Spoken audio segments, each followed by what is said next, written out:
to episode 160 something. Whoa. Drinking a classic summer beer that's not really a summer beer. Yeah, right?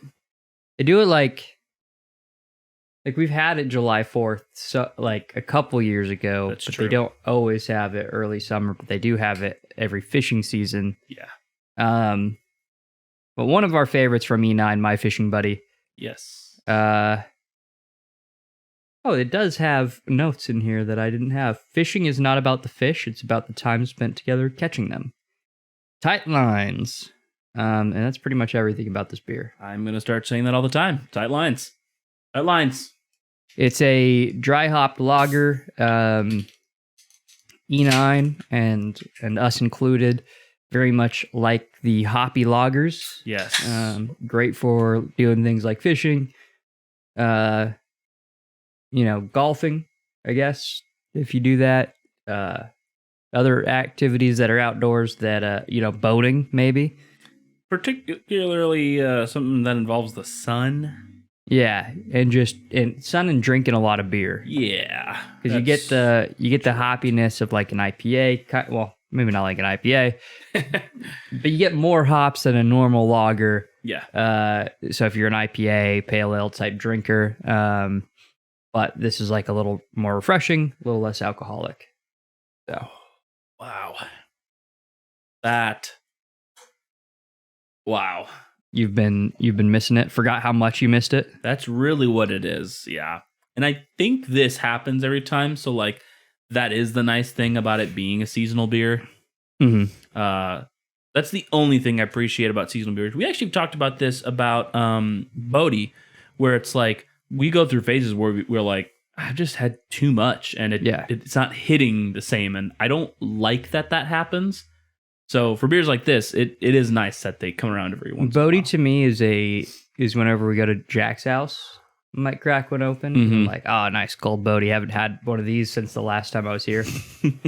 But I don't know the last time like I've bought Bodhi. Oh yeah, no, it's been a long time for me. Because I think my go-to beer for the past 2 years has been Johnny Utah. Like if I'm getting your go-to IPA, yeah, I think it's pale ale, but sure, but yeah, I think if I'm not getting something new, I'm pretty much like 8 times out of 10 just gonna grab Johnny Utah or High Life. I was gonna say, well, that's the other 2 times, yeah.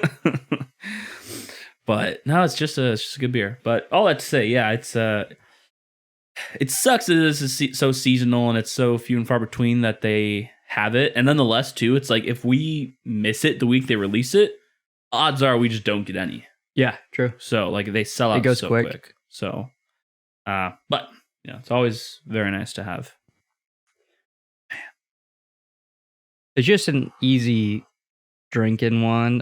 Like a lot of the hop lagers that they have like some citrus backbone to it that like we've talked about it can just get a little sweet compared to like a normal lager that you'd like to crush, like a Bud Light or a High Life or something like that, where as like I don't know, I think of like the fruited light beers like a shock top. Oh, like, yeah. I don't know. I don't really find that super refreshing. So, I mean, I just don't really like shock top, but no, I'm totally with you.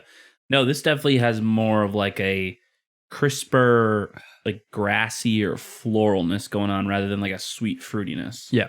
So, and I think that's why we're both more partial to it. Especially if you're just like out in the sun, want a water kind of thing. Exactly. Yeah. Just a water with some bubbles. Does this have the ABV? Oh, it does. 5.5. There you go. That's a little heftier. Yeah. Like Bud Light's like 4 something. Yep. High Life's like 5, I think. Yeah, I think so. And then what did you find out Montucky was? 4.8? Something like 4.8 or 5 or something. I think it was less than 5. I remember being 4 something. I don't remember what it is, but that's also a great beer. That is a great beer. Like, I really wish it was 8% and tasted like that. But it didn't make sense. But at the same time, it makes a lot of sense that it's not 8%. So, 4%. Oh, there you go. Yeah, flat 4. That's crazy. Yeah. That's crazy. Thought it was a little higher than that, but that's nuts.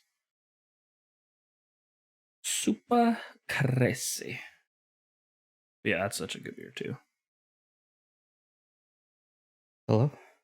No, I'm not trying to buy something right now. It's me. Well, maybe. Yeah, I'm always in the process. I'm always in the process of not trying to buy something. That's more like what it is. Yeah. It's not very successful. No, usually not. Like I had a couple things this week where I was like, I don't really need to buy anything. And then I was like, fuck, I need that.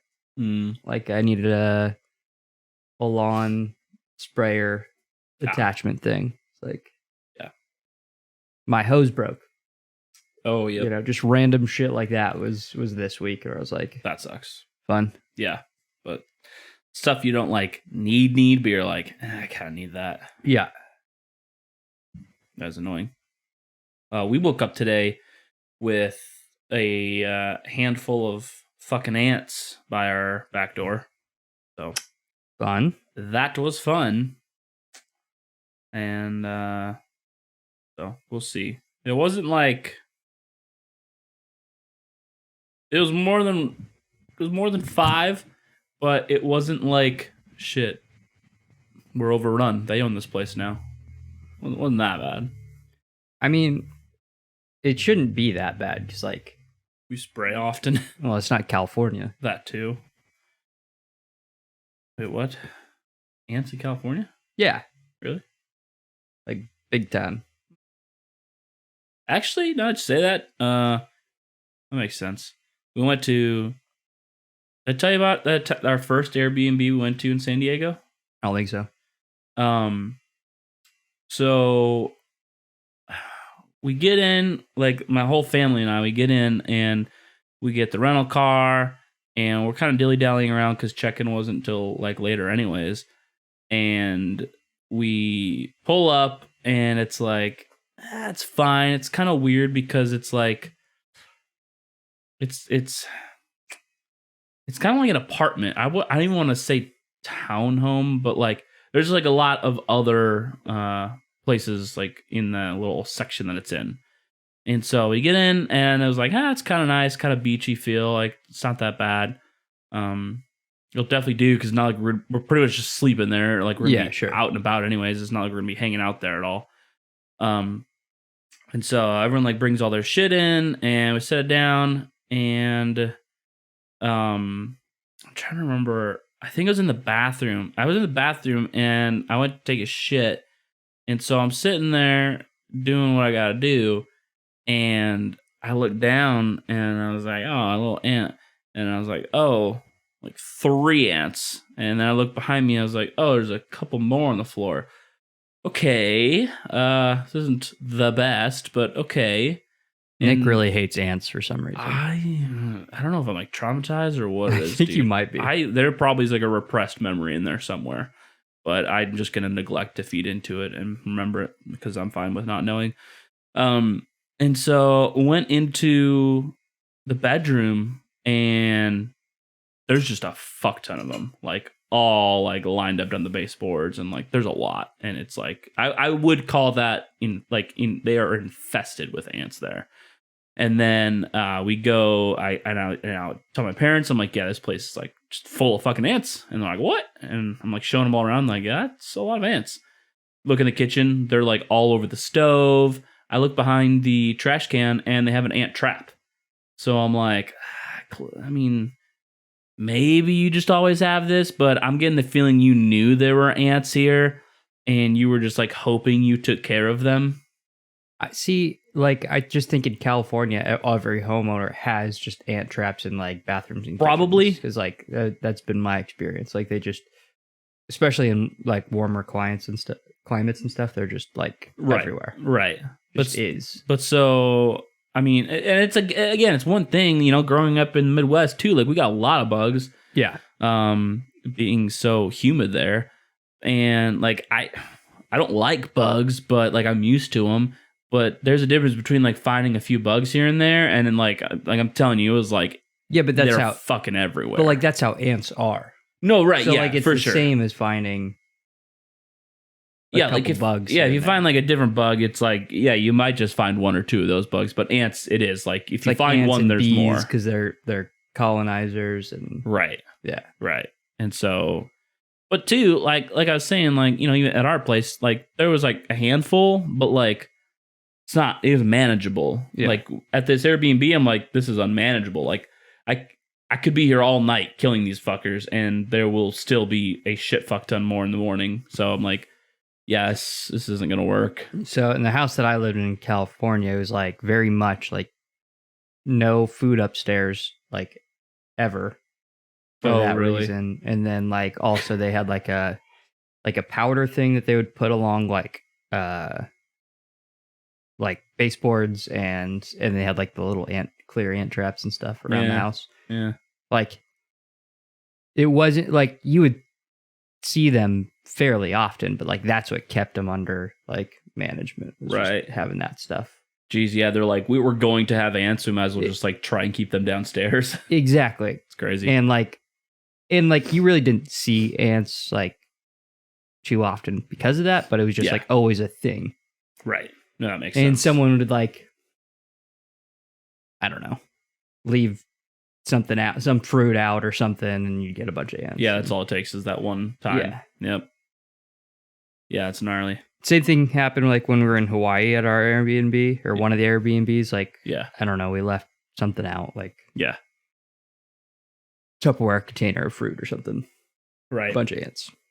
How was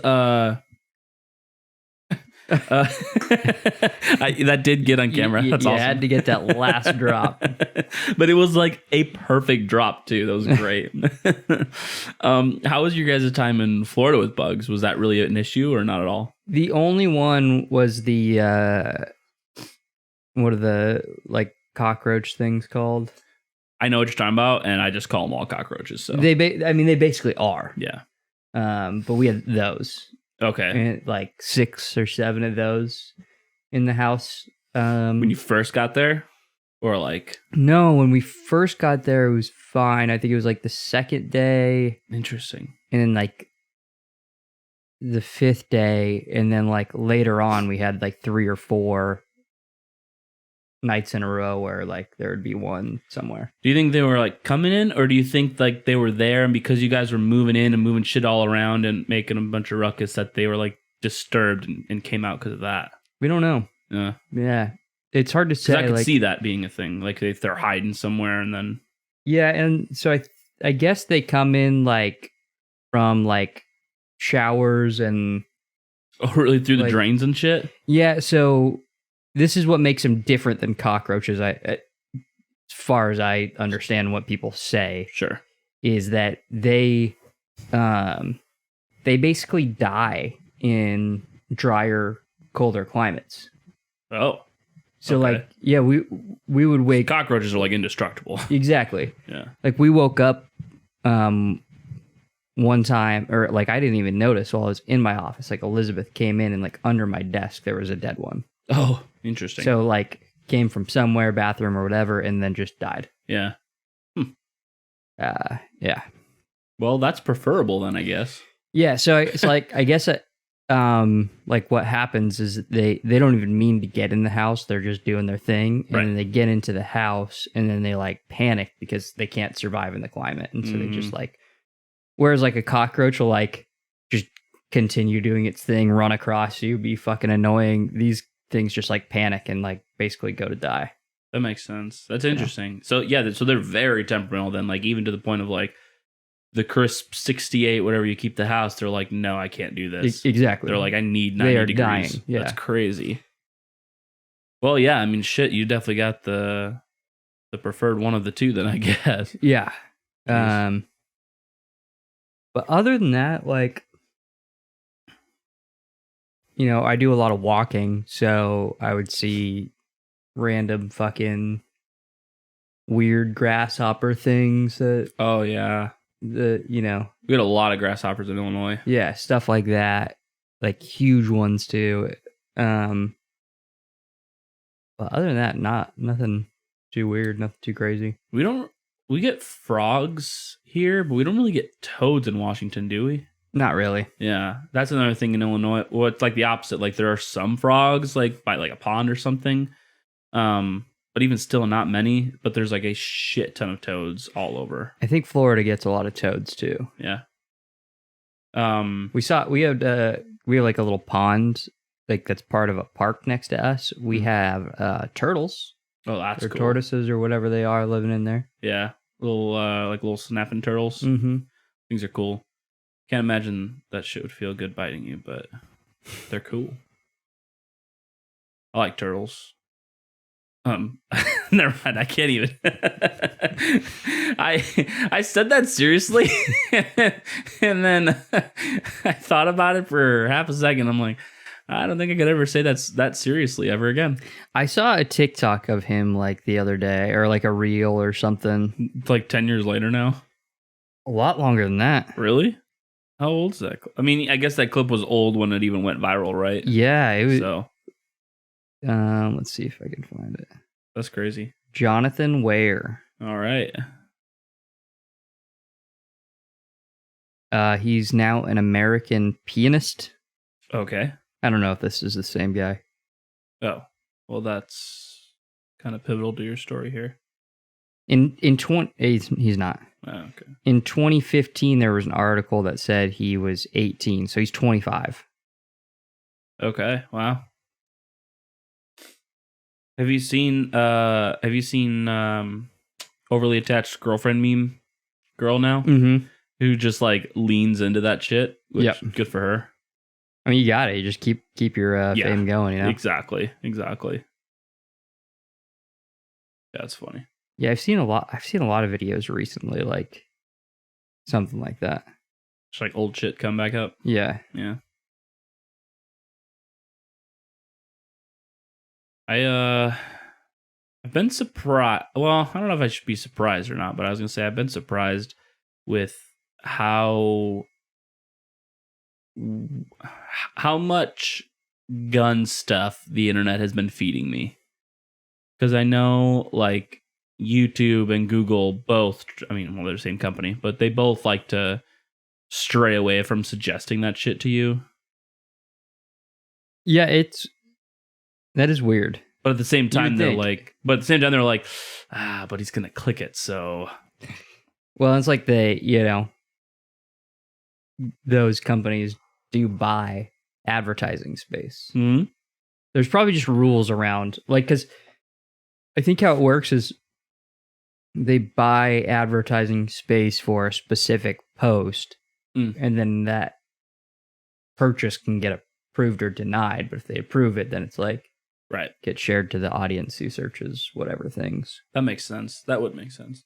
And then too, if you're looking at YouTube specifically, like once you're subscribed to XYZ channel, then like you still can get shit related to that. So, but I think eventually, like, that surprise will become a reality. Like they will probably crack down on the suggestions, and those accounts even existing, and that's for sure. Yeah, it'll be like we won't advertise certain products anymore. Well, they're already like demonetized for the most part. Yeah, most of them are. I think it's very few that are still able to make money off the channels through YouTube.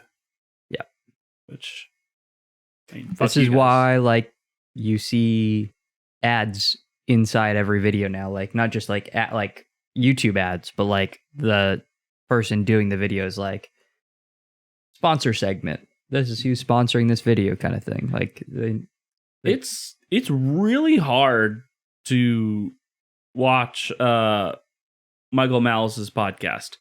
He has so many fucking ads during one podcast. I just skip through it all. I do too, but I'm like, every now and then, like, especially if I'm doing something, I'm not skipping, and it's like, good God, man. Like, I mean, I get it. Like, you got to make your money, and good for you, but holy shit. Yeah, I prefer, like, do it all up front or something. Yeah, that's what, like, Joe Rogan does. Like, all front. It's the mid-segments that are, like, wild. Yeah. Yeah, I get not wanting to, like, do it at the end. I'm like, yeah, just do it all up front, and, like, maybe sometimes I'll watch it or listen to it. Maybe sometimes I'll skip it. But you have the mid-segment shit that just gets obnoxious, especially because like on a podcast, it's a flowing conversation. Yeah, that's the like, biggest part. You literally like cut off something. Yep, 100%. Like I get that you try to make it, slot in where it fits, but like it is still disruptive. Oh, absolutely, and yeah, he does a pretty good job. But still, no, I'm with you. It's like I was watching the one with him and Eric July, and yeah, like they were like it's just like a normal conversation. Like they clearly mesh very well together, and so it's like stuff like that has definitely it stands out more than just like a question answer type thing, because it's like these are two dudes who are like clearly enjoy talking to each other. So no, I think Michael's a pretty decent interviewer. Mm-hmm. Yeah.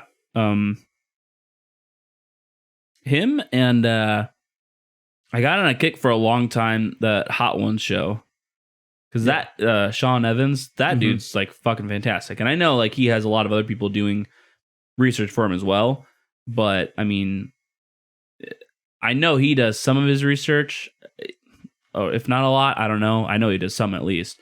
But just in general, he's a really good communicator and like really good at like having the conversation flow, right? Like it's not just like it's not a very clear cut like boom, boom. Like I don't know. I think in order to be a good interviewer, like all those people like him, I think.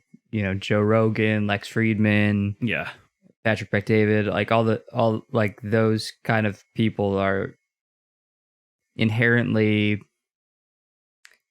like inquisitive, I guess. Like their brains, like they are just like whenever they come across a topic that they don't know, like they're just interested in things, and like you can tell it's not just like a we're having you on to get to this point. It's just like very like inquisitive on someone's perspective. So it's kind of ironic too, in the sense that like they are hosts of a show, like they're the ones doing all this talking, but at the same time, like they are such an inquisitive person, to your point, like where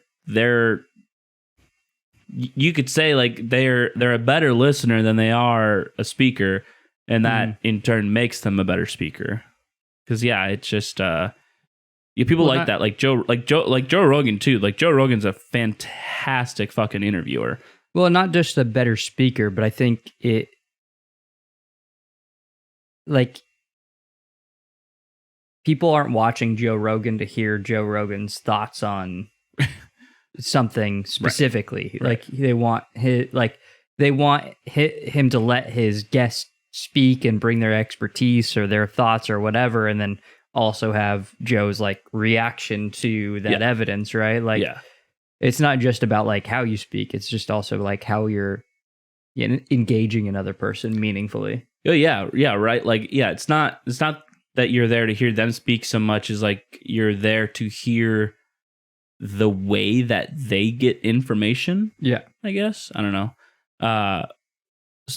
In contrast to, not only is he a right cunt, but an absolutely fucking terrible host, Jimmy Fallon.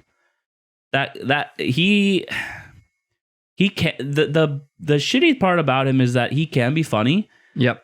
But like, if you like just watch him like interview someone, it's like, can you shut the fuck up and let your guest talk? I think all of those late night hosts, like every time I watch clips now, I was watching, we're on YouTube, so sure. Elliot Page. Oh yeah. But an old interview before he became a he. Sure. And I saw a meme about him recently on Jimmy Fallon, and I was like, it felt like they were doing a pre-recorded bit live. Yeah. And it was, and it's really like weird. All the jokes are super forced. Like they both know what each other is going to say, what they're going to bring up. Which, like, like once you watch it like under that impression, it's like it obviously makes sense. That's what it is. Like that's why they bring up certain props like in the middle of them having that conversation, because it's like it is 100% all planned and staged. Oh, 200, yeah. But it just felt so like fucking forced. It's cringy. It's weird. It's really cringy, and none of it's real. You're like this dynamic does not happen in real life. No. I think of that sphere, I probably like Conan the best, because his like jokes up front are really fucking dumb, and you're like, they're, again, like you said, like it's really forced. But when he's actually like talking with somebody, he does a pretty good job like actually communicating with them. I think too, like it was always forced, but why was it entertaining at some point versus now? Mm-hmm. And I think you do have the juxtaposition to like media like Joe Rogan that's more real.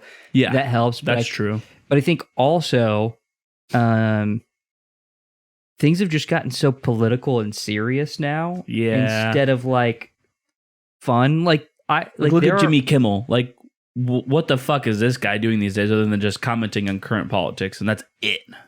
Like didn't like Jimmy Fallon and some actor have a bit, or like maybe it was Ryan Gosling or something, that they kept like one-upping, like wearing something, like one of them got a picture of him and then one of them got a mug of that person wearing the picture. Yeah, like it was a whole like fucking funny thing. That's funny, yeah, because it wasn't serious, right? Exactly. Like it was like an actor and a talk show host just having a good time kind of thing. It was just a whole bit. Yeah, but now it's like, here's my opinion on these 14 political issues that I have to ram down the audience's throat and hopefully make it like a little bit funny, so I can call myself a comedian or something. Nobody cares, Stephen Colbert. Nobody cares. No, 100%. And I mean, to that point, like Kimmel used to be pretty funny. Yeah. And even on his current show, which was probably the decline of him, I think, he would have this recurring bit. He was like, "Oh man, so sorry. Like we didn't have any time to bring Matt Damon on, but next time." And that was like a thing. Like Matt Damon was not scheduled to be on, but it was just like him poking fun. He was just like, sorry, Matt, we didn't have time for you tonight. Maybe next time. And then when he finally had him on, like it's just like this recurring funny bit that they like had going on, and that's all it was, right? Like it's just like this like funny, like social. I don't know. Yeah, if like the whole point was to like bring the audience into like, oh, you get to experience the actor's life and how and who they are in real life outside of the movies. Yeah. But now it's just like you must adhere to like these political points. We brought you on so you can publicly declare something so everyone knows that we all are in agreement with this now. Yeah. Or even introduce ideas that we're trying to force onto people. Yeah. Yeah. Like I saw one That's with fucking weird. Who's the karaoke guy in the UK? Yeah, I fucking hate that guy. James Corden. Yeah, I saw one of him and a couple people eat, like they brought on a chef and were eating bugs, like ants and like crickets and shit, because it's like, oh, we're gonna force, we're gonna signal that we can do it, so you normal people must now eat the bugs and live in a pod and own nothing and be happier.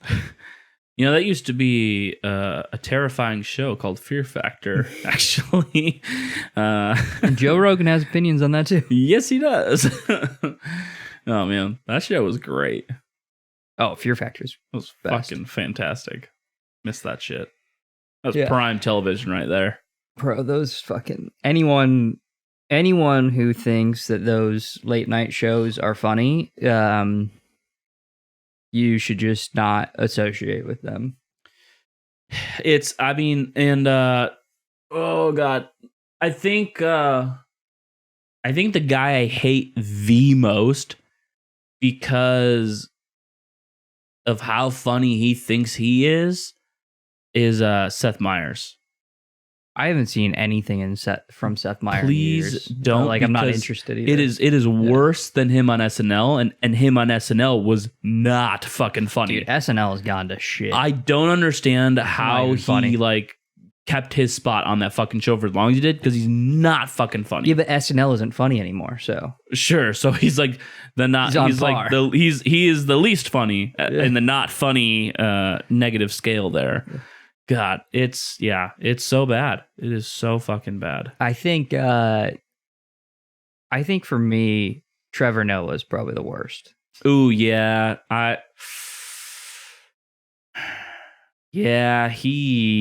He actually might be, because the Tonight Show. It's the Tonight Show, right? Yes. Wait, no, the Daily Show. Daily Show. Because it has always been political, or more political than. Well, yeah. I mean, that's the point of it, right? Like it's basically like a fake news. Like it's a fake news. Yeah. That's like the point of it, is to basically just shit on politics. All politics. Not like jerk off your own politics while you shoot down the opposing view. Like, and that's what it's turned into. That's what it turned into, and it's not funny anymore. Right. It's like worse of both worlds. Yeah. It's interesting. I did not finish it, but I'd be interested to watch the rest of this video that I started today about how news and journalism in general has become, like, it's not like this weird conspiracy theory. Like, it used to not be as biased as it is now. It used to be, if biased at all, to now where it's just completely biased. Where to the fact where they are pushing an agenda. Well, I think the bias has just shifted.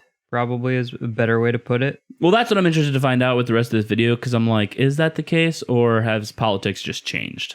Well, I think like it's just shifted more to specific partisans. It's always been biased, but it's just been how. And I think it's always been biased towards just like general centrist politics, like we, yellow journalism and getting the American people supporting war and stuff like that has always existed. Sure, yeah. It's always been a propaganda tool. Yeah, propaganda is always but been. Now it's like a propaganda tool that's also, creating some political divides. Yeah, because I mean, I guess if you go back far enough, right? Like, it's not that it was biased in.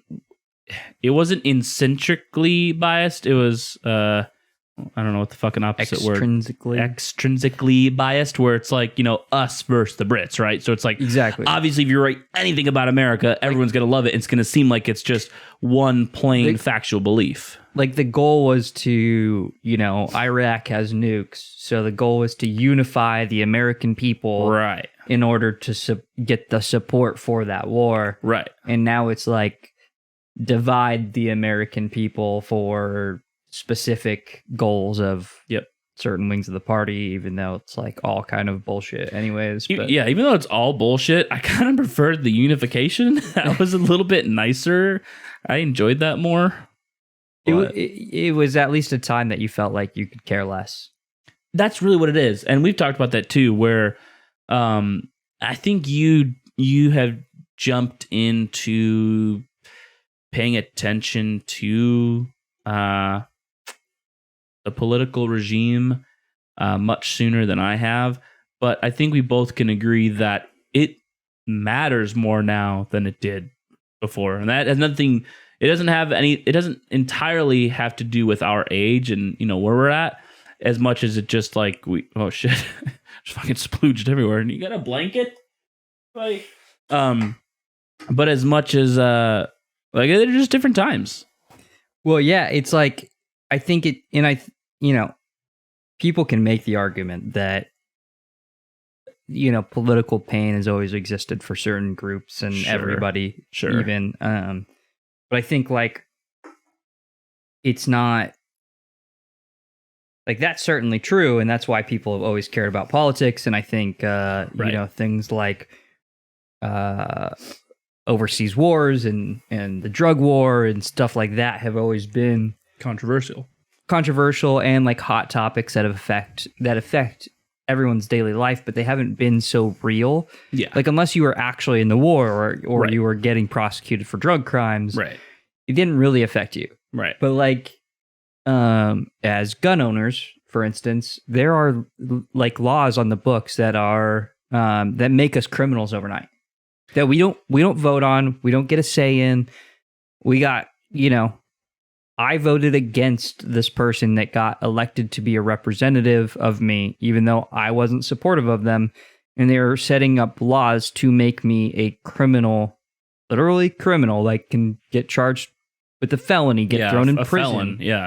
Felon, overnight. Yeah. Yep.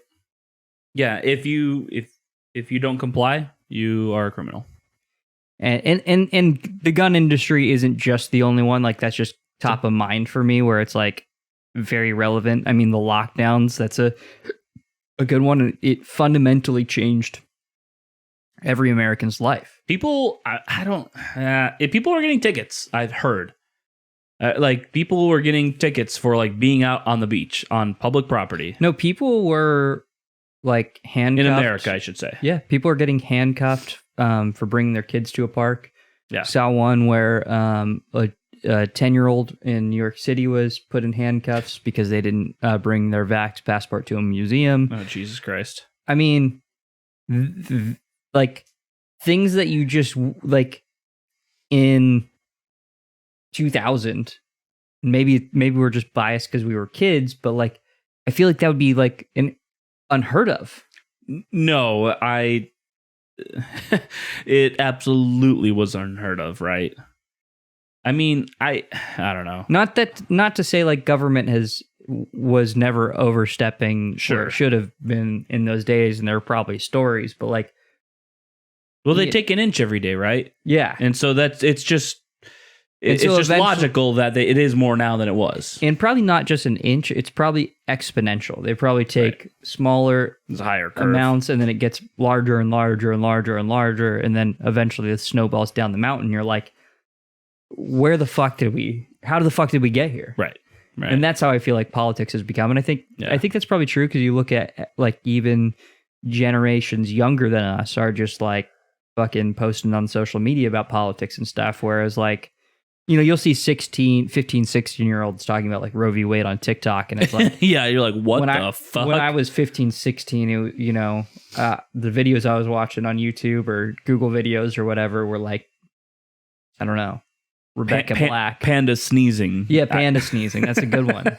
Like shit like that. Like that is literally like prime shit that we cared about at that time. I remember being like 15, 16, talking to someone about like what the Federal Reserve was, and like, because they didn't understand like, what the dollar was and everything. Like they were like, why don't we just print more money and then we all have more money?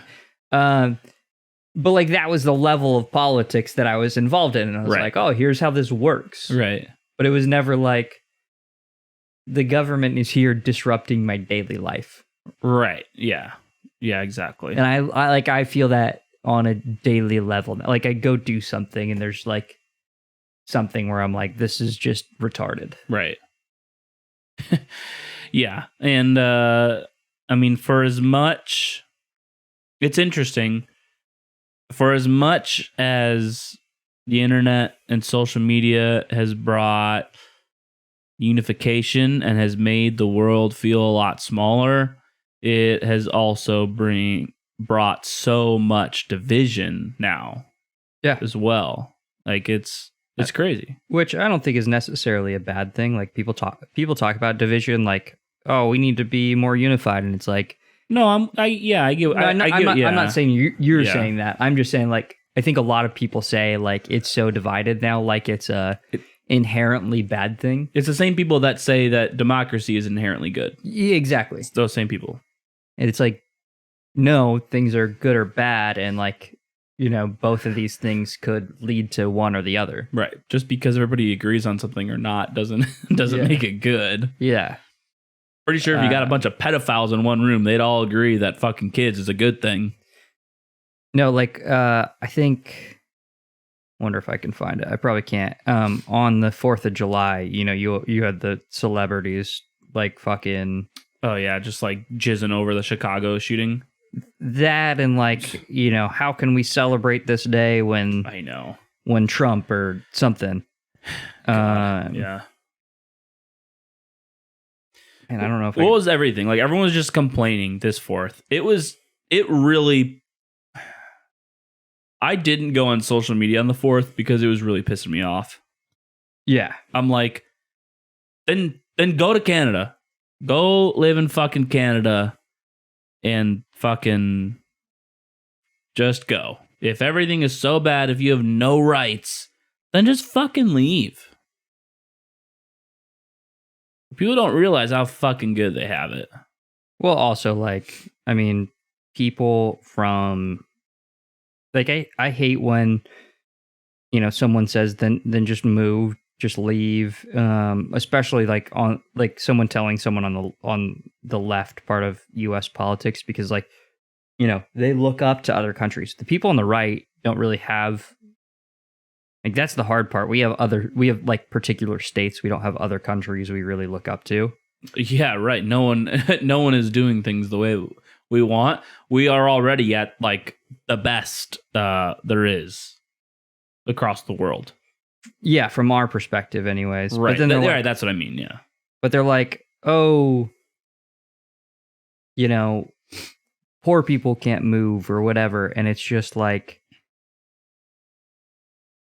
people have been moving for centuries based on political beliefs or economic beliefs. Like poor people have been moving literally forever. Yeah. Oh, yeah, so here's the tweet I was talking about. Ron Perlman said, "What a strange feeling to have woken up on July 4th en route to having so much of our independence ripped from us. What? For those fellow travelers feeling a bit empty today, it's not just you." And I said, "Yeah, the fact that you and I are forced to share a country with each other is despicable." And someone responded to that being yeah, it is, but not in the way you think or whatever. And I'm like, no, exactly in the way I think. Yeah.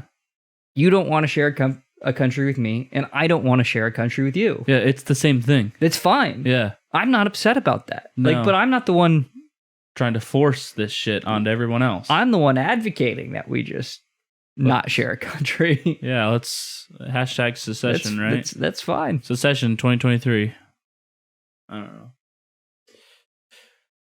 Yeah, I'm trying to remember what it was that really made me think about it. I'm having a hard time recalling what it was, but whatever it may have been, I had severely thought, I'm like,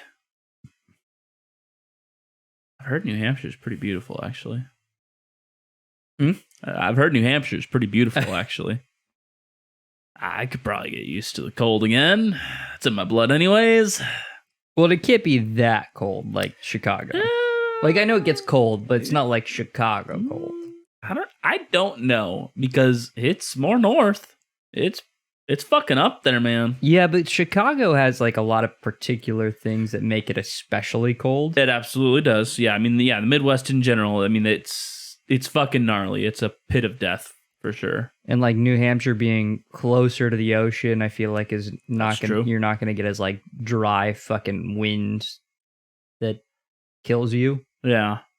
Yeah, I don't know. I have not looked into the weather there a whole lot, but they got mountains. That's cool. Not huge mountains, but they do have mountains. Yeah. More than Chicago. I was going to say the Appalachians in general are a lot bigger than what I came from. So yeah. but when you're out here, it's they don't got mountains. Right. No, I know. That was the same. That was even the same thing when we went to California. Everyone's like, these aren't mountains. I'm like, fuck you. Move to Illinois. Then tell me these aren't mountains. I'm like, that fucker has snow in the winter. It's a mountain. Okay, even it doesn't. It's pretty tall. Average January low in New Hampshire is 9.3 degrees. So dude. That's average. That means they get fucking cold. Well, I wonder what. I mean, I guess that's Chicago's assuming like. that it's not temperate, because that's the thing with Chicago is it bounces around. Yeah. I don't know the good, like, what's a good app to like weather?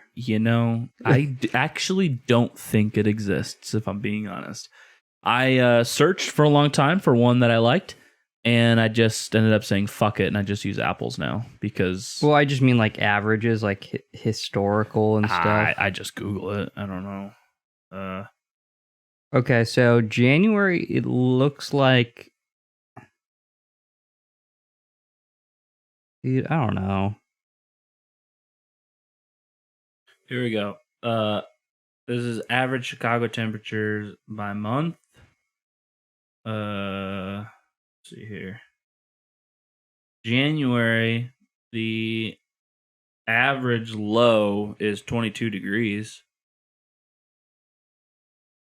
The average high is 32. What website are you using?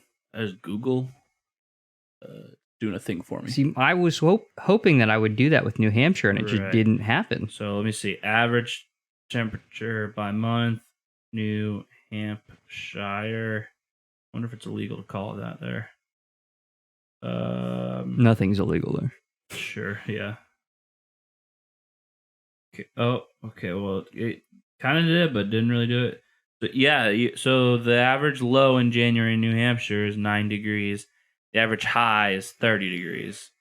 Okay. So it really, that fluctuates more than Chicago even. Yeah.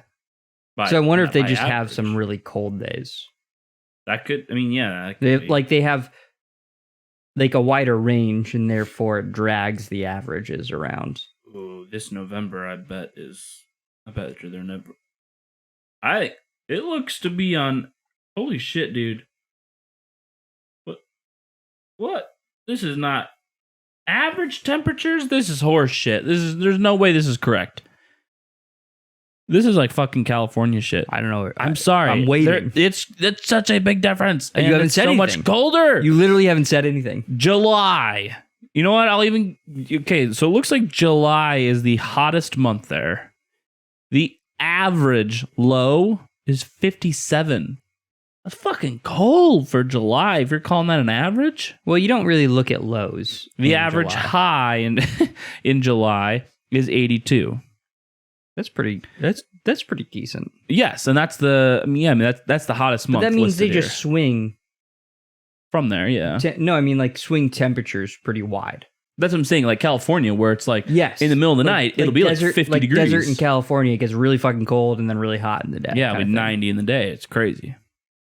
But I'm looking like the average low in November, 27 degrees. Okay, Yikes. Let me look at Chicago. I'm adding Concord, New Hampshire to my weather app just so I can keep track of it. Yeah. Let's see. Today in Washington, today in Washington, 59 to 75. Mm-hmm. I doubt we got to 75. There, 57 to 79. A little bit colder at night, but a little bit warmer in the day. Right. November, the average low in Chicago, 39. That's like a little over 10 degrees difference. So it seems like overall they're a bit cooler. But the real question is, right, like, how much does it deviate from that average, right? Well, and I would also say, like this is where I think Chicago really gets into it, is wind chill. Yeah, I mean that's just temperature. That's just but yes, but yeah, no, wind chill is like if the wind in New Hampshire isn't that bad, then like honestly, you already are winning in my book. Like 10 degrees and not that windy is like pretty bearable. Because wind chill in Illinois, I mean, it's been known to sway the temp by like 20, 30 degrees. Yeah, it's just like in Florida with humidity. It like that feels like thing in weather app, you know, like when it's like, yeah, it's 85, but it feels like 90. Yeah. Chicago's like, yeah, it's 20 degrees, but it feels like negative 10. You're like, fuck me. Yeah. That's common. Yeah.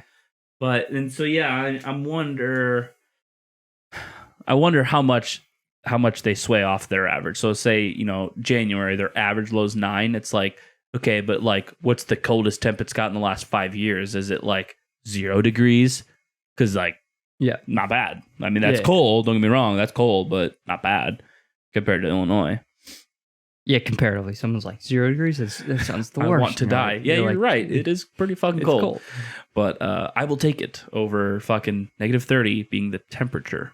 Well, and like, I've been in Montana where it was like 5 degrees out or whatever, and it's sunny. Mm-hmm. And you're like, when you get used to that temperature, like it's been a couple weeks in a winter, a month or two. That feels like 20 or 30 degrees. Yeah. Like there's been times where I'm like, I just, walk out in a t-shirt, like going to the grocery store. I'm out in a t-shirt. It's whatever. Yep. Because it's sunny. It's 10 degrees or whatever, but it feels like 30, like to your point. It's like, it's just really not that bad. Yeah, I understand that. But then in Chicago, you'll die. I mean, even that, man, don't get me wrong. There's temperatures where there's no getting used to this. But I mean, also like there's times where it's like it is 10 degrees and Nick walks outside in a t-shirt, shorts, no socks, no shoes, just to go to the garage real quick and come back. And it's like, who does that? No one does that unless you fucking live there. It's fucking stupid. But yeah, I would be interested, and I would be interested to look up some of the different cities out there to get more of an idea of what it could be like. I mean, just go visit. Yeah. Take a little summer vacay out there. It'd be nice. Go to Chicago on your way there or way back. We could go in like September, November then. Yeah, I didn't mean like July. Mm-hmm. Yeah. Yeah, man. Yeah, I'm pretty stoked. It has nothing to do with geography or weather at all, but I'm pretty stoked I have now committed in my brain to build an AR. So I'm getting stoked on that. And it's like obtainable, right? Because it's like you can just buy like a piece at a time. And so it's like sure, the end price is expensive, but it's just a little bit at a time. Do you have like I know you haven't really gone down like the part selection path yet. Sure. But do you have like kind of a vision of like what you want to build? I've got a picture in my brain. I don't know that I could really translate that even to a lot. Like the only thing that could come to mind is like an M4 type style. But yeah, like I've settled, like I don't think I want. I think I would go with the 16-inch barrel. Yeah. I think any shorter, then it's like, then why am I doing an AR? I might as well just buy like the fucking MP5 or something. And then any longer, I'm like, then you're just getting into like long range territory, which I want something more versatile. Yeah, I mean the 16-inch is the standard best ballistic for AR-15s, but like if you want like CQB, like you can go down to like other stands are like 14, 11.5, 10.5. You have like standards there for ARs, and then you also have like you can build an AR that's for 300 black, and those are traveling slower anyway, so you don't need the longer barrel. That's why they're always short, suppressed, and right. But I mean, yeah, but then I mean you're gonna have. That's what I'm saying too. Is like I like that the 5.56 at 16 inches. I like the distance you can get on that at its velocity compared to, but it's your first AR, so you might as well build like in a standard. That's exactly, yeah. Just go box standard, and build spec, I guess, is probably the better way to. Sure, yeah. For the most part, Yeah, because I mean it is the standard for a reason, right? Like it's most versatile. Yep. Where it's good in close range, it's good at a decent range as well. I mean, it's not gonna hit like your AR-10, but it'll still. That one has a 16-inch barrel, so that's Does it really? Yeah, that's got like a similar profile. I want to put a longer barrel on that. Yeah, I probably will. Yeah, maybe after you get your AR-15. Yeah, I don't know when I'm gonna do that. You don't know when you're gonna do that? No, I'm not in a rush. Like I want to get, since you have the 10 and your AK now. Yeah, I want to put an optic on the AK. Definitely want to put an optic on the AR-10, like because that doesn't even have irons. God, those are expensive, dude. Like, yeah, fuck me. Especially a nice scope, like they'll run me a good chunk of money. And like I want to put a bipod on the AR-10 and stuff like that. Well, and I mean, do you think you'd put a bipod on before you place the barrel? Yeah. Or do you think you'd do that around the same time? I'd put a bipod on there before. Doesn't hurt. I would just think, like you're, like at that, like how long is the AK barrel? You know, probably 16. Yeah, at least. Yeah, because I mean it's got a stock and everything, so it's got to be a rifle. Right. Yeah. No, I was just thinking like that already kind of. It's kind of already like the check on the list there for that size. And so my thought would just be like, if you're going to put a bipod, like, why not just like extend your barrel first? Well, I think just the differences of what the intended use is. Like, the AK is not really for reaching out far. Right. Yeah. The 308 can be like a hunting, like that's a hunting caliber and stuff like that. So it's like, like I'm not going to put a scope on the AK. Just like a holographic or something. I don't know what I'm going to put on there, but probably not much more than like a 3 or 5 times or somewhere in there. Yeah. Like whereas the AR-10s, I want to be able to reach out a little bit further. 8 or 10. Mm-hmm. Yeah. That makes sense. That makes sense. Yeah. It's like time goes by so fast, but not quick enough because my paychecks aren't coming fast enough. Man. Are you gonna like look at something like Arrow where you can get I think I'm gonna mostly use Arrow, if not entirely. Are you gonna, but like, you know how they have their builder sets that I was showing you? Like, are you interested in like potentially getting a Cerakoted out of the box rifle, or do you want to go like blacked out, kind of like standard duty rifle kind of thing? I think that's probably what I'll get, and then at some point paint it myself. Yeah, is what I imagine what I'll do. Is that way too much effort? Yeah, probably. Painting it? No, really? Just like spray paint? Well, yeah. I mean, it takes a few minutes. Well, but I want it to like not look like complete shit. You know, I don't know. Well, it depends on what you mean by not look like complete shit. Okay. So like a lot of people use like this, like one of the standards thing is like the laundry bag things that have like the tiny holes, like they do that for like patterns. Oh, interesting. That makes sense. But like if you're wanting like a complex pattern, like then you have to go like Cerakoting. No. Well, but that's what it is, right? Like the paint is a Cerakote, no? No, Cerakote is putting a ceramic coating on top of the weapon, so it's not a paint. Oh, okay. It's like an anodized ceramic thing. Got it. Like it is a paint, but then they heat it up, and so it's like technically it's nothing I'm doing myself, is what you're saying.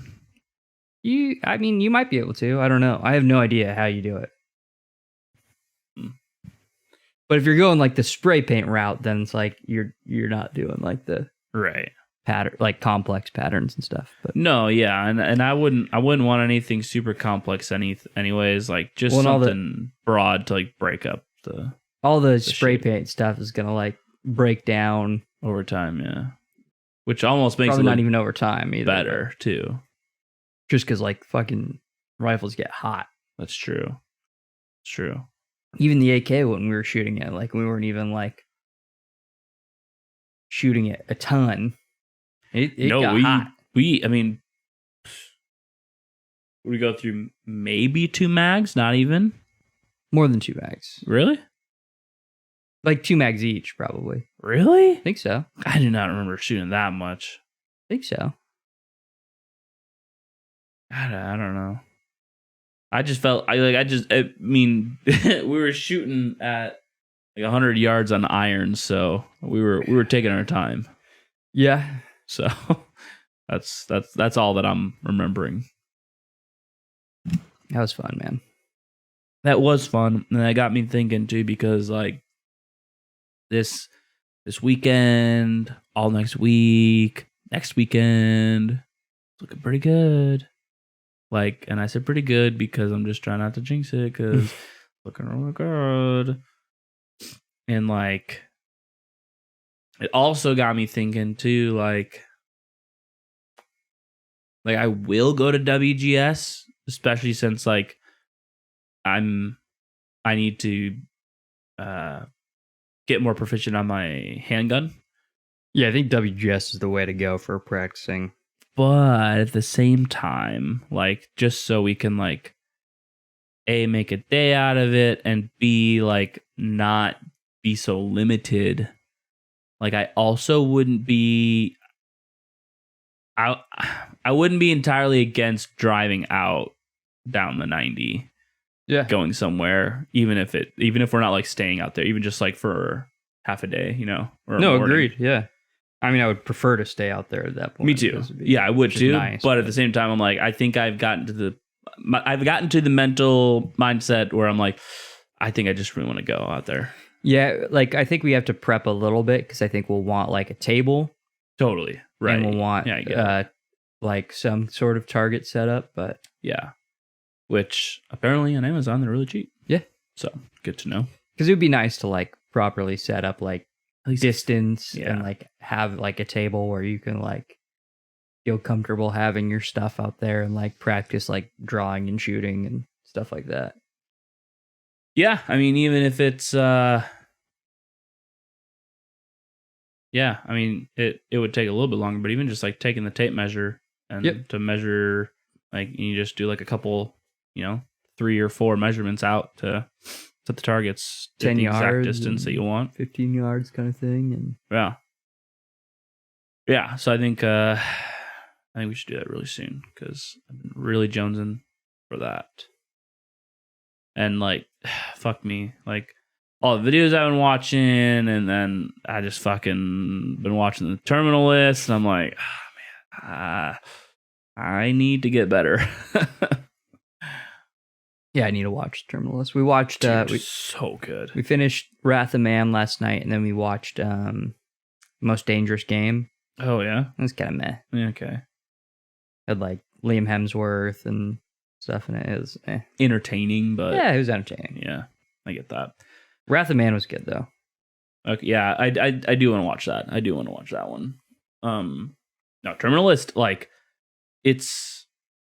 I'm like second guessing myself the entire show, because I'm like, Tomorrow War was so bad. I'm like, this is really good. Amazon stick to shows. Yeah, right. That's really what it is. And they released it all at once too. So I'm like, even better. Good for you. Yeah, fuck yeah. Watching it at your own pace is so nice. It's amazing, because yeah, Renee and I will, like, one night we'll watch like 3, the next night we'll watch like 1 episode, and it's like it's awesome. Like, yeah, just at your own pace, right? And 2, like, I don't fully agree with the producers on how they pace the show. Like, 1 episode, you'd be like, wow, that was really slow. I need to watch another one to like complete the mini arc of what I was just watching. Yeah. Because the arc will be over 2 or 3 episodes of like one conflict. Yeah, exactly. Yeah. And where it's like, I'm like, if it was week to week, I'm like, same thing with all these Star Wars shows. It's like, you watch 1 episode, you're like, wow, that was absolute ass. I'm like, I could see if I watched like... A good example is The Mandalorian, where like 1 episode was training for the village invasion, and then they had the village invasion. Yeah, exactly. So it's like I'm not going to watch just 1 of those. Like, God. And if you could watch them back to back, like I did, right, there was really no noticeable like slowdown in the show. It was fine. Yep. But when you're week to week, you're like, what the fuck was this episode? That's how I felt about the entire, like everyone, like we talked about how everyone's feelings about Kenobi. And I'm like, I understand how you're feeling that, but like, dude, look, I did the math, and it's about like a little less than 4.5 hours total of the 6 hours, a little less than 4.5 hours. That's a long movie. Mm-hmm. That's not a TV show, because that's just it. It's a miniseries. It's supposed to just be the one season. So I'm like, that's a long movie. Yeah. I'm like, you watch that in 2 sittings, not 6 weeks. Yeah, it would be better if they just released it as a movie. Or like as a miniseries show. Sure, yeah. You watch it at your own pace. Yeah. I was telling Jack, I'm like, I think this show is like, at the very least, like you need to watch 2 episodes at a time. Yeah. It's rough watching it just one episode, especially when you have like your slower episodes. Someone, a Minecrafter that I watched, BWO, was like, he did a live stream and he was talking about Disney Plus.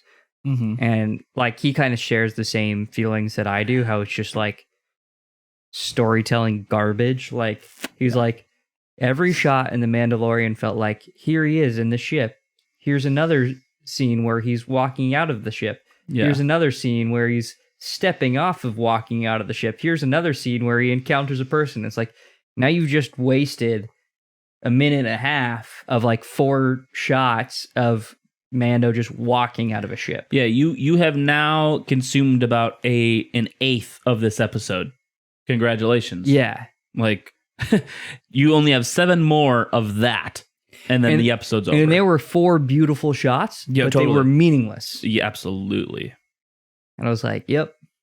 That's how I feel about a lot of this. Like, especially the Disney Star Wars has been like, if we just get the aesthetic, that's everything. And that's fine if I can watch like 3 episodes at a time. It helps if you can watch 3 episodes. Yeah. Like, because I like the artsy fartsy shit. Like, sign me up. And I know you do too. Like, yep. Like, sign me up. That is awesome. And I appreciate that so much. But like, you can't only give that to me. And when it's every episode and it's broken up by an entire week, and you have, and 50% of your the episode was like bullshit, nice, beautiful cinematics, but no actual plot, you're like, yikes. You're telling me we could have watched this entire show in like 2 episodes, and you could have just released it like that, and I would have got the same point. Yeah, exactly. It's a little rough. It feels like they're intentionally dragging you along. Oh yeah, 100%. It's like what it feels like is Call of Duty when you level up weapons now. It takes forever, and it just feels like they're having you do this just so they increase playtime statistics, and you're like, I'm just like, this grind is not fun. No, I'm not having a good time. I'm just being a statistic on your fucking playtime metric. Yeah, I'm going into matches for like 2 days straight, just throwing smoke grenades, and then, you know, not even giving a shit what happens the rest of the match after I throw my like 2 smoke grenades per match. Like, camo challenges used to be fun. Yeah. Like, oh, these are difficult. It's a grind. I got to get headshots in multiplayer, all this stuff. But now it's just like, here, let's just give you challenges that make your playtime extend. Yeah, and it's infinitely. And like, to the matches thing, throw 3 smoke grenades and get a kill next to each one in 20 matches. Right. And guess what? They don't carry over. No, it has to be play each separate match. Yeah, it has to be 20 separate matches that you have to do that in. Yeah, that's the rough thing, because it's like, if I could get like 5 of those out of the way in one match, then it's not so bad. Or all of it out of a match. Right. Great. Like, I had a challenge and I was able to find a way to get the challenge done fast. Just being able to do it at my own pace. Crazy. Right? Rather than being forced to, no, you have to do it within this amount of like, no, I don't want to fucking do this now. It's really annoying. I hate how the industry has just moved to that kind of. It's not just the video game industry. It's the shows. Everything. It's everything. Yeah. It's just like, we got to suck you in for as long as possible. Yeah. Which is interesting, right? Like coming from the streaming platforms perspective, like, why is that a statistic? Maybe you have an idea about this. Why is that a statistic they even care about? Because they already have my money. And if it's a good show, you're going to keep my monthly money anyways, because like if I see you're putting out good shows. I think it's the Game of Thrones effect. That's what I call it. Game of Thrones became so popular that it was trending week after week after week, gaining a larger and larger audience. So they're like, we have to release episodic, cinematic, good shows to get them trending, and people can talk about it week after week. But that's what I'm saying. So every Wednesday you have people on Twitter posting about the Kenobi episode. Yeah. Instead of releasing it all at once, and you got some audience members watching it on Monday, and then maybe some people can't watch it that week, so they watch it the next week, and then you don't have the Twitter trend. That does make a lot of sense. Here it does make sense, but like here's the thing: you could just make a great fucking show, and it trends on Twitter for a week. Look at the terminal list. It is like what the fuck statistic I saw? It's like the boys got super fucking popular. The first season released all at once. Yep. I don't get yes, I know the new season of The Boys is out because people are posting about it and talking about it, but it's not like a week by week thing. Yeah. You're not as good as Game of Thrones. Like, no. Yeah. At the end of the day. Yeah, certainly not as big either. And like the interest isn't as widespread either. It's all of the things. Yeah. The production isn't the same. Like the actors aren't the same, right? Like Game of Thrones got actual big, like they did, like movie theater big. Oh yeah, no, absolutely, yeah, no, their production value is through the roof for sure. So the terminal list is currently, I mean, it's only Amazon, but still the number one series on Prime right now. And I believe it. What's that? I believe it. Yeah, and they just released it, a few days ago with all the episodes at once. And Chris Pratt actually made a post with like all these people like tweeting about it, and it's like the whole thing, like just because everyone can't watch everything all on the same day, it's like doesn't mean you're not creating the buzz around it and you're not creating the trend around it that you want. Yeah, and I think is week by week smaller trending better than the huge trending that you could get by releasing it all at once? I don't know, but maybe. Right. I don't know. And I think it's better for audience engagement personally. Like even if trending, the statistics on trending isn't as great, releasing it all at once, I think you build a better cultural audience by releasing it all at once, because it improves the watching experience. Just like talking about Call of Duty, it improves the playing experience when you don't have to fucking grind your eyes out. Yeah.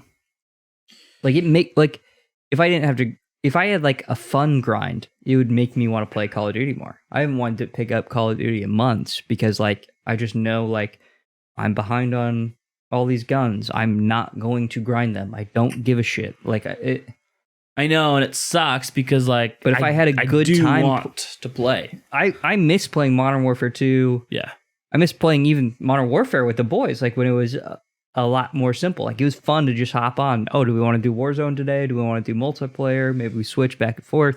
Yeah, whatever it was, that was a good time. But now I'm looking at this massive grind. I'm like, I just don't want to. Like that time investment just isn't worth it. I want it to be a casual, like hop in with the boys. Yeah, and I'm sure, I don't know, but I'm sure multiplayer has only gotten worse. It's trash, yeah. Like I don't know anyone who like multiplayer's only used to level up guns now. Yeah. Which like what the fuck? Why even have this? Even in modern, I thought for a while I was like, yeah, it's just because I like Warzone so much. But yeah. I'm like, I enjoyed you and I both enjoyed playing multiplayer on Modern Warfare, and it had its issues. Yeah, sure, but how many months was it out before Warzone even came out? 4 or 5, and we enjoyed it probably the entire time. And after Warzone was like, I remember like Warzone being out, and it was like, hey, let's play some multiplayer matches. Yep, it's fun. Yep. Yeah, and I'm hoping that they return to that form. I'm not hopeful, but I'm hoping. Yeah, I get it. Oh, we should talk about this beer because that's true. Yeah, been dilly-dallying here. I wrote a lot of things, so you can. I read all the things you wrote, and like walk us through it and add your own. So, look, you went with orange, clear, bubbly, and a wispy head, and it's pretty accurate, even though I don't have any head left. I was just about to bring this point up because I even noticed. So, with beer, they don't talk about this a lot, but they do talk about it a little bit in craft beer. Your glass changes how beers act.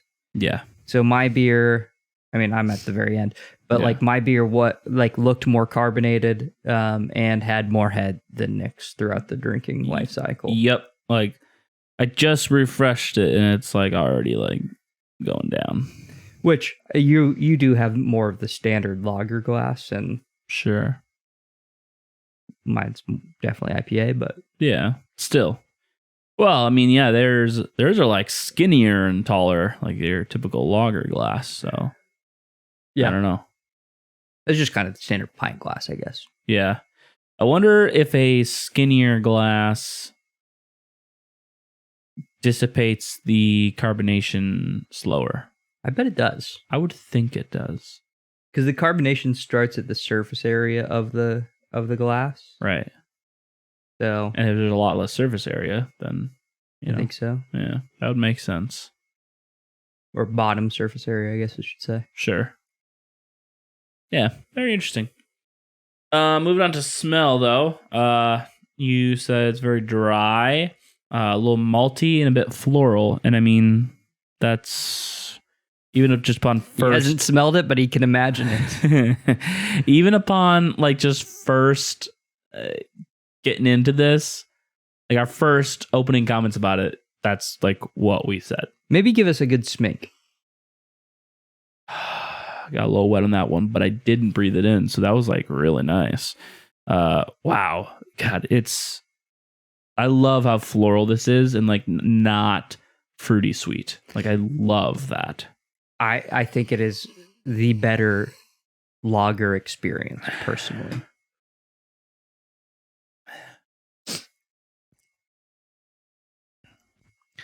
It doesn't really change much, like a lot of beers do. It kind of just intensifies what's already there. Okay.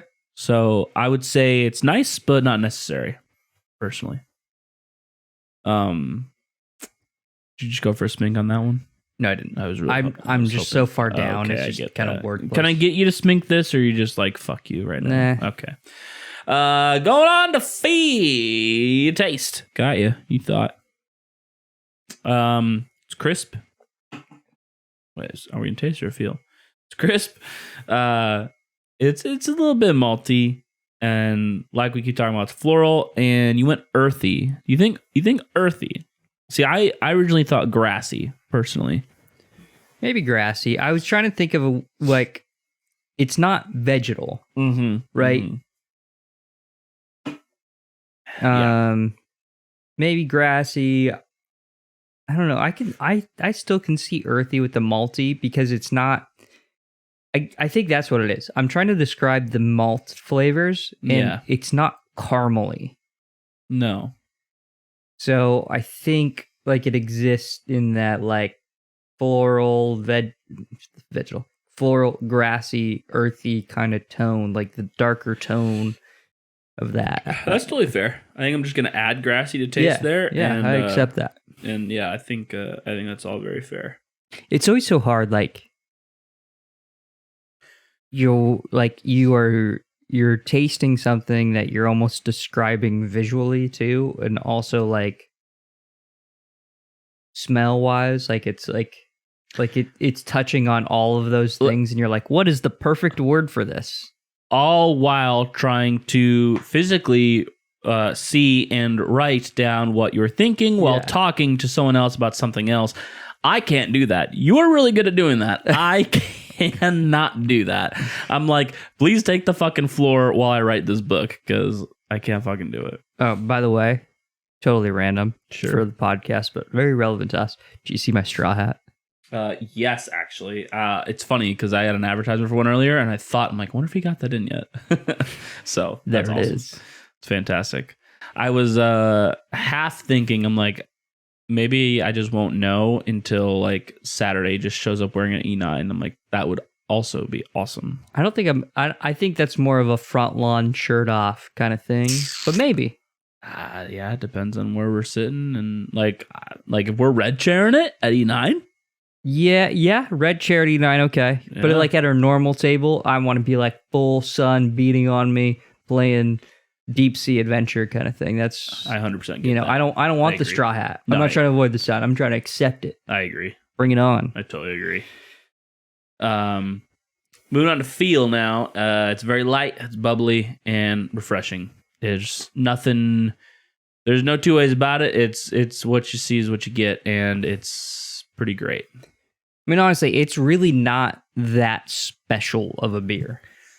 No, it's just, it does a thing and it does it well. And honestly, I mean, of the hundreds of beers that we've had, it's ironically that is different now.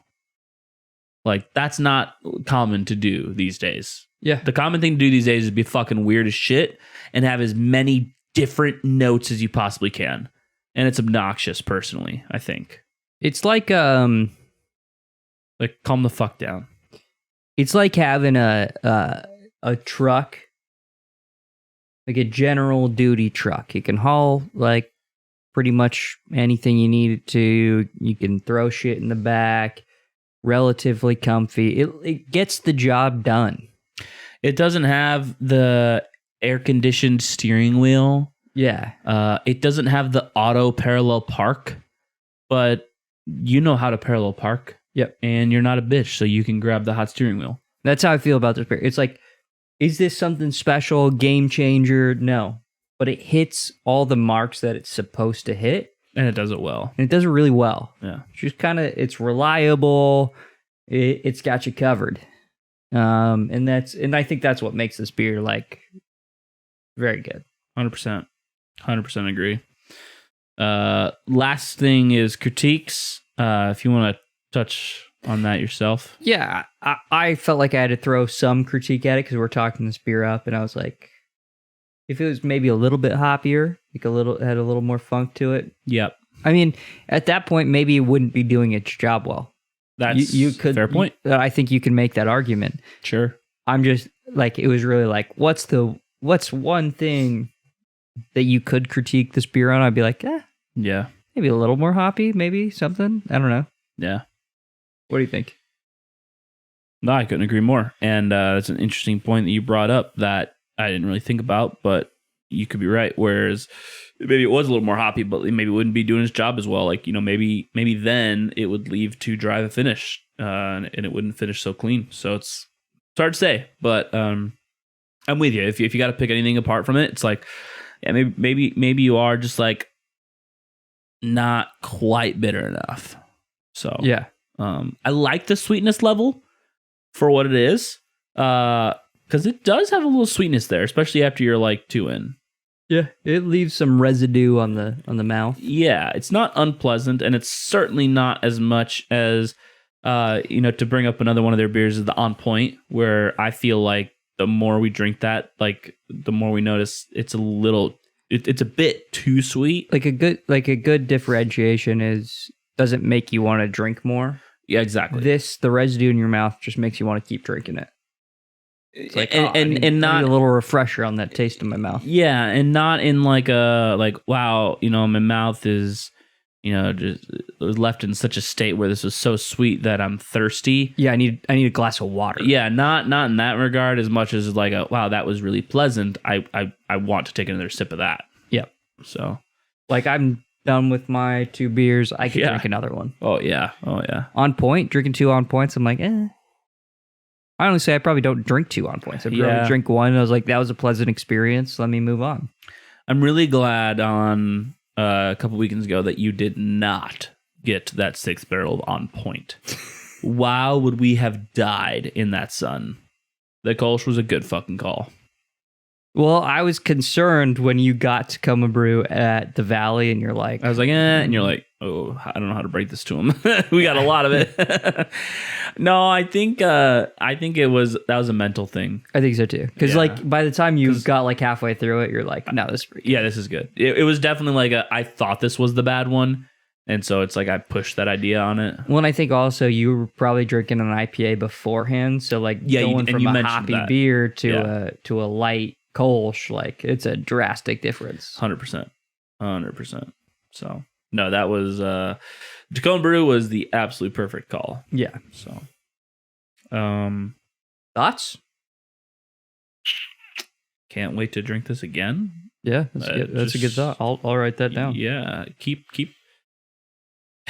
the sun burning, you know. I just want to drink this out and on the yard and be hot as fuck. We need to take this fishing with us one day. We don't fish, but like, was I talking to you about that recently? I think it was, where I was like, I don't know the last. Yeah, it was, and I was like, I don't even know the last time I went fishing. But I feel like we need to just to get the real aesthetic. Maybe we'll do a Pines episode. Check out Pines. We go to E9 often and shit. So it's a good idea. We should go out to Lake Cushman. Yeah, we could. Well, I was gonna say, we could just go out probably at the cabin, right? He's probably got some fishing poles and yeah, get the boat. That's a good call. Actually, yeah, we should call and just do a guys' weekend there. Oh, that'd be fun. Yeah, shooting guns and shit. Yeah, like, hey, let's go on the boat and fish and then shoot guns. Vice versa, probably, but still. Either way, shoot guns, then go fish, and then shoot guns again, kind of thing. Yeah. Probably not. We'll probably be too drunk by then. We'll see. We'll see. Let's do a rating. I'm ready. Hold on. I know you're not ready yet. No, I'm about ready. Yeah. What was the beer that I rated recently where I called it a 4.5? Because I'm gonna be honest, was it Dank Dust? Yes, it was Dank Dust. Wow. It was literally because it's a double IPA, right? 4.5. No, it's just an IPA.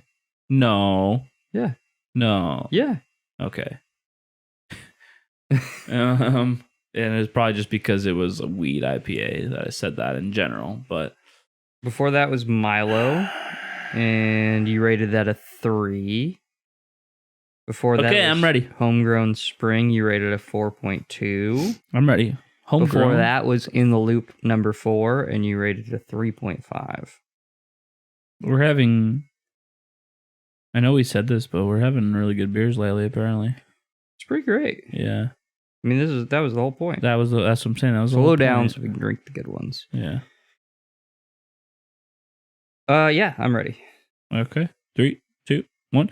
4.5. Which one are you? I am in the amazing, awesome category. Not quite perfect. I'm in the perfect. That's fair. Can you write yours in? Because like that's gonna annoy me. What are you on about? I always do. You didn't write it. Not yet. Well, that's what I'm saying. Yeah, sorry. I'm getting there. Hurry the fuck up. Yeah, sorry. So the differences between us was you would change maybe 1 or 2 slight things, but nothing major. Mine's just like wouldn't change anything. I think, but we're at the same rating, so we're like right there. What would make this beer a 5? I don't know. I don't know what would make this beer a 5. Maybe a little bit lighter, maybe a little bit more hoppy. That's what I was gonna say. Like, I agree. Like, maybe making it more hoppy might ruin what it's doing. But that's what I was gonna say. Is maybe a little lighter, maybe a little thinner. What is this? 5.5? Yeah, so maybe like a 5 to 5.2. This would sit a little bit cleaner, maybe. Yeah, a little less malt. Maybe a little more carb, even. I don't know. Yeah. But I like. So that's why I think I'm just like. No, I get it. Tick below. I think that's why. And I was right there with you. I was debating like, hey, what do I want to put this? Do I want to put this in awesome, amazing / perfect? Where I ended up with perfect is like, I don't want to make those suggestions and ruin it. Like, I think if I could be in a different timeline or like taste test a couple different versions of this to see what it would be like. Yeah. And then maybe with a little bit more evidence, I could say, this is actually awesome versus amazing, whereas this version really is the perfected version. Oh, yeah, or vice I just versa. Can't say it. Or vice versa, right? Like, again, maybe somehow, whatever it is they do, they find the tweak that you were looking for, where you're like, this is very clearly the same beer, but like, there it is, you nailed it. And that's the 5, right? Who knows? And the other thing is, like, and they'll even tell you this, every time you get one of their beer, not every time you get one of their beers, but they make all of their batches unique. They're never stagnant on their batches, except for maybe Tacoma Brew. I don't know, but all of their batches, they change up something. Yeah, well, and it's a combination of that, and two, he's like, they're a smaller brewery, and so they are working on, what we would call professional equipment, but at the same time, it's like, they're no Budweiser, right? Like, you're not pumping out like millions of the egg fucking zacked same beer. Like, every single beer you open is gonna be like maybe imperceivable, but like slightly different, and sometimes perceivable. But to your point, like, every batch they do, they actually do tweak recipes. Like, I think pretty much Todd claims every time, and it wouldn't surprise me, but it wouldn't surprise me. Yeah, but even still, if not every time, like, they tweak their recipes a lot, and I like that. I appreciate it, because I don't think ever once have we been like, this is a completely different beer. They're definitely still working on the same recipe. No, we have, actually. Which was that the one recently where we're like, we didn't like it at all, and then we're like, wow, this is actually great. Yeah, go check this out on Pints. This is a good example of exactly that. It was the running free E9. So this year's is E9 running free 2022. We did not like it this year. And the character of the beer changed from like a carbonation standpoint. Yeah. The year before, or maybe it was in 2020, I can't remember. Yeah. We described it as drinking like orange soda. Yeah. And one of your critiques this year was it was so flat. Yeah. And that could be to keg differences too. Totally. But it's just kind of interesting to see year by year, and maybe some of our personal taste bias, maybe even to that day, or versus like us from a year ago, we changed too. And that's the hard part too. Like, I think like there's no being objective. Well, and without being able to compare them side by side as well, right? Like just because you could be like, hey, beer is good, or this beer is terrible, like, even if you drink them side by side, like, I would like to think that you're like, even though this one's good and this one's terrible, I can tell they're the same beer, right? No, but I think we could. I think, like, seriously, go watch Pints, go watch those 2 episodes. They're like 4 minutes each. Yeah. It's funny because, like, we described the character of the beer the same. Almost the exact same, yeah, if not. But it's the texture that, like, changes our mindset on it, how we experience that beer. It's like, oh, it's not carbonated. Yeah. It's not refreshing because it's, like so thick. Like, carbonation adds both bitterness, and it helps things not, like, stick in your mouth. So that's, like, one of the reasons why we bring up Bodhi a lot, because it has... Georgetown is, like, fucking nailed carbonation to a T. It's why the Bodhi can be orangey and sugary and sweet, but at the same time refreshing. Yep. Yeah, no, it does an absolutely fantastic job. Yeah, no, I think it's why we have no problem, and in fact, why we actually love revisiting beers. Yeah, because it's again, it's not like a Bud Light. It's not like you're gonna have your millionth Bud Light, and it's like, well, that's the exact same Bud Light I've had my entire life. On the podcast, you probably see it most often in Fresh Hop. We revisit Fresh Hops all the time because they are going to be different. And we've revisited 7 Seas before, but like, I feel like every time I go back to 7 Seas and have the same beer, it's the same experience. I don't feel that way at E9, and that's nice. Like, little tweaks. Yeah, no, I prefer it. It's very nice. Even if it's a little tweak and it's a worse beer like the Running Free, I mean, it is what it is. I still think it's cool to get a different experience, honestly. Yep. Yeah. So, it's exactly the reason you like pile nachos. Capitalism.